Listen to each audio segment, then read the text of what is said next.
You're listening to an African Elements top news story for March 19th, 2025. Please visit our website at africanelements.org for more daily news. Trump-Musk Social Security Cuts, Impact Benefits by Darius Spearman. DOGE's role in Social Security changes. It's a confusing time, and many in our community are asking, what's really going on with Social Security? The involvement of Elon Musk's Department of Government Efficiency, or DOGE, has made things even murkier. DOGE is essentially a task force created under the Trump administration with the stated goal of streamlining federal operations. While efficiency sounds good on paper, the reality is far more concerning, especially for Black and Brown communities who depend on those services. DOGE's team have a tech bro vibe, many of whom were taken from Musk's companies, and operates with very little transparency.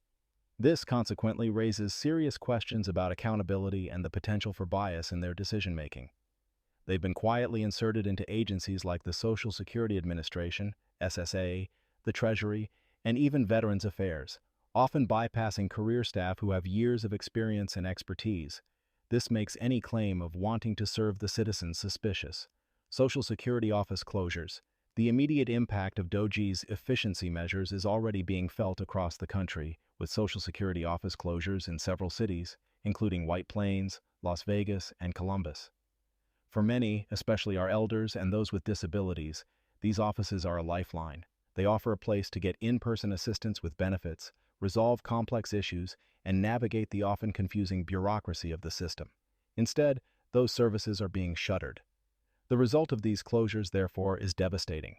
It is forcing vulnerable individuals, including many in Black and Brown communities with limited resources, to travel exorbitant distances, up to 135 miles in some cases, just to access basic services. This adds insult to the injury of the cuts, a common pattern in reforms that disproportionately affect marginalized populations. SSA benefit verification delays. A leaked memo from March 2025 outlined a plan to shift claims processing to in-person visits, directing a staggering 75,000 to 85,000 people per week to field offices. This is happening despite drastic staff reductions, creating a perfect storm of long wait times, frustrated beneficiaries, and potential loss of benefits. Think about the lines at busy DMVs, only this is about people's livelihoods. The proposed cuts also include eliminating benefits for those using a representative payee. For many in our community, especially those caring for elderly relatives, disabled family members, or individuals who aren't U.S. citizens, a representative payee is essential. The result will be a loss of crucial support for around 170,000 individuals, including veterans and people with disabilities. It's a direct attack on some of the most vulnerable members of our society, and it's happening under the guise of efficiency. Staff cuts impact on Social Security services.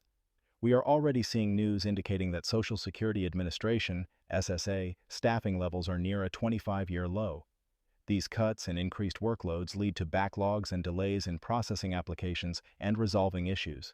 The result leaves many individuals and families in limbo, unsure of their financial stability and unable to access the benefits they're entitled to.